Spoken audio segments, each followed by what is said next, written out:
Olá, amigos do YouTube, amigos do Facebook. Hoje nós vamos falar sobre namoro cristão. Namoro cristão entre pessoas de diferentes religiões. Nesse vídeo aqui eu estou atendendo o pedido de um grande amigo meu, companheiro de trabalho, trabalha aqui comigo, o Eduardo. E ele quer saber, é correto ou não pessoas de diferentes religiões namorarem até se casarem? O que a Bíblia diz sobre isso? Nós vamos falar sobre isso hoje. Mas antes de falar sobre isso, eu quero deixar bem claro uma posição bíblica, tá? O namoro cristão não tem sexo. Não é permitido sexo antes do casamento, de acordo com os princípios bíblicos e cristãos, tá? O sexo, ele é permitido somente para depois do casamento, certo? O que é o namoro? O namoro é um tempo em que duas pessoas assumem um compromisso de que elas vão estar juntas, de que elas vão se conhecer e saber, nesse tempo, se elas estão aptas a viver toda a vida juntos. É para isso que serve o namoro. Você conhece, o rapaz conhece a moça, ele conhece a personalidade dela, o temperamento, ele conhece a família dela e depois ele decide, eu quero passar minha vida toda com essa moça. E do mesmo jeito a moça cristã. Ela conhece o rapaz, família, temperamento, o jeito dele, os seus projetos para o futuro, e ela decide, devo me casar com essa pessoa? Aí, depois de casados é que vem o sexo. Que fique bem claro isso, tá bom? Para que seja um namoro santo e no Senhor. Aí você pode me dizer assim, ah, mas e você? Você na sua juventude você não fez isso e tal? Ah, o meu vizinho faz, na escola eles fazem, todo mundo faz, todo mundo pratica o sexo durante o namoro. Bom, não é porque todo mundo faz que esteja certo. Todo mundo faz um monte de coisa errada, tá? E você não deve basear sua fé, ou o seu comportamento, a sua vida, o seu ver da vontade de Deus de acordo com a vida dos outros. Isso não está em questão. Se eu fiz, se o outro fez, se o fulano fez, isso não importa. O que importa de verdade é a vontade de Deus. E olha o que Paulo diz aqui em Romanos, capítulo 12, versículo 2. Olha, e não sedes conformados com este mundo, mas sedes transformados pela renovação do vosso entendimento, para que experimenteis qual seja a boa, agradável e perfeita vontade de Deus. Tá? Eu fiz um vídeo falando sobre vontade de Deus e permissão de Deus. É esse que está aqui. Eu peço a você que, se não assistiu ainda, que assista. Tá? Então, vontade é uma coisa, permissão é outra. Se você me perguntar, Deus permite que eu namore uma pessoa de outra religião? Bom, Deus permite. Mas é a vontade dele? Vamos saber qual é a vontade de Deus através da Bíblia. Vamos lá. 2 Coríntios capítulo 6, versículo 14 e 15, um versículo muito conhecido. Vamos ler aqui, ó. Não vos prendais a um jugo desigual com os infiéis, porque que sociedade tem a justiça com a injustiça? E que comunhão tem a luz com as trevas? E que concórdia há entre Cristo e Belial? Ou que parte tem o infiel com o infiel? Bom, Deus fala, não vos prendais a um jugo desigual. Se você voltar aqui na época em que foi escrito isso, tá? Ele não estava falando de relacionamento entre católico e evangélico, nem de adventista com batista, nem de presbiteriano com assembleiano. Não é isso, tá? Aqui, nessa época em que foi escrito esse livro, só existia, o cristianismo era uma coisa só, era só a igreja de Cristo, não tinha essas variações. Então ele estava falando com namorar pessoas de pagãos.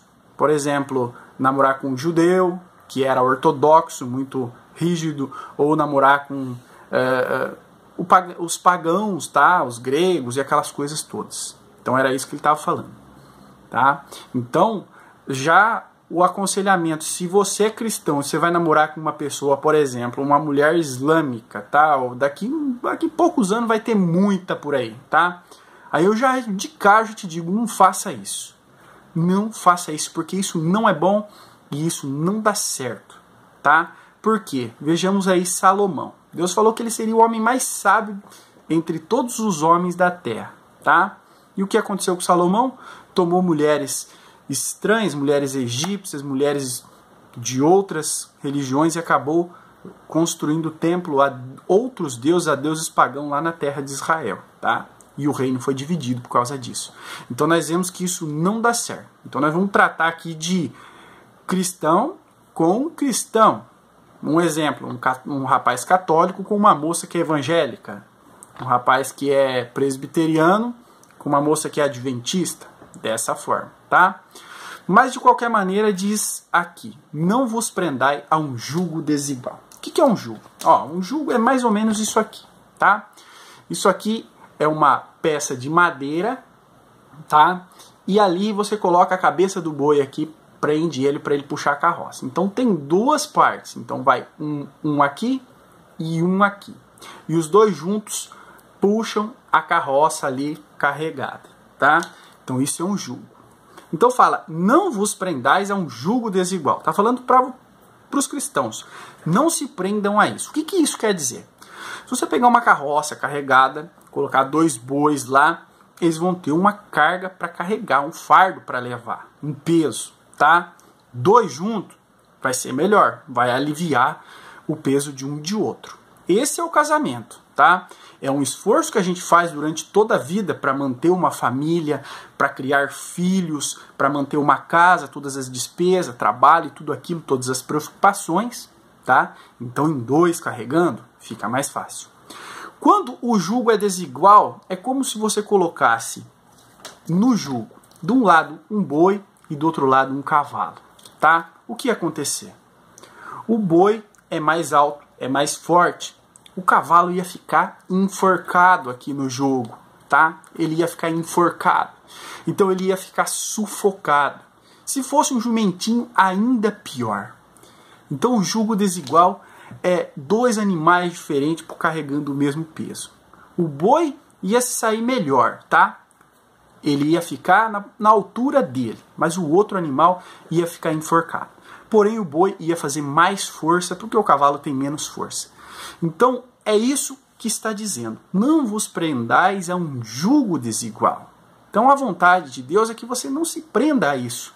Porque vai vir muitas dificuldades na sua vida. Tá? Eu digo por experiência própria. Quando eu me converti, a minha mulher era católica, nós tivemos muitas brigas, muitas discussões, muitas coisas por causa do quê? Do jugo desigual. Graças a Deus, ela se converteu e hoje nós servimos a Deus juntos, tá? E é muito melhor, tá? Porque a gente vai juntos na mesma congregação, nós temos as mesmas ideias e o direcionamento espiritual do nosso filho é da mesma forma. Então, se você quer se prender, porque nós sabemos que os jovens, ele tem aquela a paixão, ele se apaixona, ele encontra uma moça e ele acha que aquela ali é a última, né, da face da terra e é aquela ali que ele quer viver o resto da vida. Ele se apaixonou. Então, ele quer se prender a esse jugo. É permissão de Deus? É. Deus permite que você faça isso. É da vontade? Não. Porque você já sabe que esse fardo vai ser difícil de carregar, vai ser complicado. Quando vier os filhos, quem vai dar a educação religiosa para esse filho? O pai ou a mãe? Quem vai seguir a linha? O filho vai ficar dividido. Quando houver ali uma reunião, alguma coisa, na denominação do homem, ele vai querer ir, ela vai querer, então vai estar sempre dividido. Esse fardo vai ser difícil para carregar. Deus permite que você tome essa decisão, que você faça essa escolha. Deus permite que você faça. Mas você já tem que saber que isso vai ser um jugo desigual. Um dos dois vai sofrer mais. Um dos dois vai carregar mais peso. Um dos dois vai ficar sufocado. Tá? Então, eu sei que é difícil. Por exemplo, eu sou membro da Igreja Batista. Nossa igreja, em todas as cidades que tem, sempre é uma congregação pequena. E sempre é difícil de arrumar ali o jovem, conseguir uma jovem que seja ali da mesma congregação. É muito difícil. Então eles acabam aí se casando com pessoas de outras denominações. E realmente, muitas vezes eles sofrem, né? E eles sempre pedem a Deus, que meu marido se converta, que a minha esposa se converta. Às vezes passa uma vida toda e isso não acontece. E você não pode cobrar isso de Deus. Senhor, o Senhor tem que converter o meu marido, o Senhor tem que converter a minha esposa. Deus ele não é obrigado a converter, porque a escolha é de cada um. é de dentro do coração. Arrependimento pertence a cada um. E Deus já deixou avisado para você. Não se prenda a isso. Espere.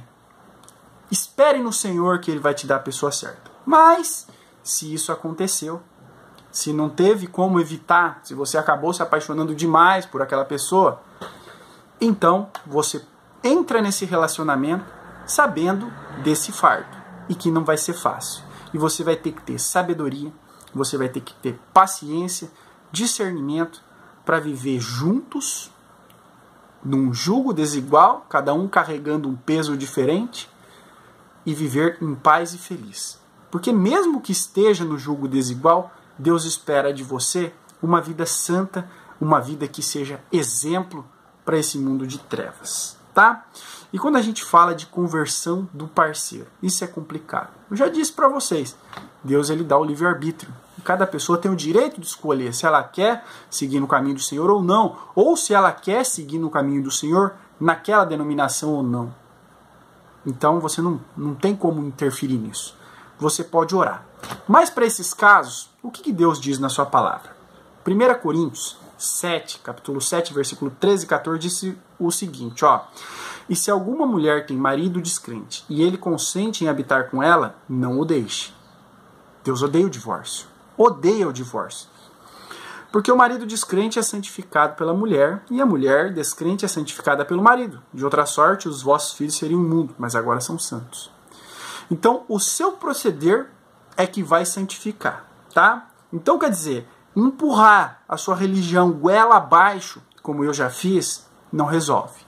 O que vai interessar a pessoa pela sua fé é a sua vivência. Quando ela vê que a sua fé é ativa, que a sua fé produz boas obras, produz bom testemunho, produz uma vida agradável, então ela vai se interessar. É dessa forma.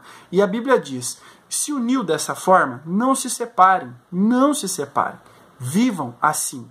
E a sua vida é que vai converter o outro. Não a pregação não vai adiantar muito nesse caso, mas mesmo é a sua vida. Então, aquele que tem um parceiro, um namorado ou um marido que é descrente, aquela mulher ou vice-versa, então ele sabe que ele vai ter que se santificar ainda muito mais do que os outros, que ele vai ter que ser muito mais paciente, que ele vai ter que ser muito mais cristão. Então, quando você assume esse relacionamento, quando que você quer levar à frente isso até o casamento, então você já sabe que tem essa consequência, tá? 1 Pedro, capítulo 3, versículo 1 e 2. Olha aqui, ó. Semelhantemente, vós, mulheres, sede sujeitas a vossos próprios maridos, para que também, se alguns não obedecem à palavra, pelo porte de suas mulheres sejam ganhos sem palavra, considerando a vossa vida casta em temor. Se isso aconteceu, se você tem a sua namorada, se você tem o seu namorado e você quer viver com ele o resto da sua vida, você acha que é a pessoa mais especial do mundo para você? Tudo bem. Mesmo que não seja a vontade de Deus, Deus te dá essa permissão. Mas você tem que saber as consequências disso e quanto isso vai ser difícil para a sua vida. E você sabe que você vai ter que ser muito santo, muito justo, muito sábio, muito correto para convencer o seu marido ou a sua esposa. E aqui, como diz Pedro aqui, ó, para que se alguns não obedecem à palavra, pelo porte de suas mulheres sejam ganhos sem a palavra. Você vai ter que ser ainda mais santo do que os outros. Então, realmente, é uma dificuldade grande viver no jugo desigual. É uma dificuldade extrema. Bom seria que os dois servissem a Deus juntos na mesma congregação. Se isso aconteceu, o meu conselho para você é, ou se você não consegue evitar que isso aconteça, o meu conselho para você é, seja sábio, seja paciente, seja tolerante, seja compreensivo, tanto homem quanto mulher. Viva uma vida santa, casta, em temor a Deus, e o seu testemunho vai converter, sim ou não, talvez não, o seu parceiro. Obrigado por assistir até aqui. Se você puder deixar nos comentários aí ou a sua experiência, se você já viveu isso, se você vive isso, deixe nos comentários que pode ajudar muitas outras pessoas. O seu caso, em específico, pode ajudar muitos. Obrigado por assistir até o vídeo até aqui. Deixe seu like, compartilhe também com seus amigos. Obrigado.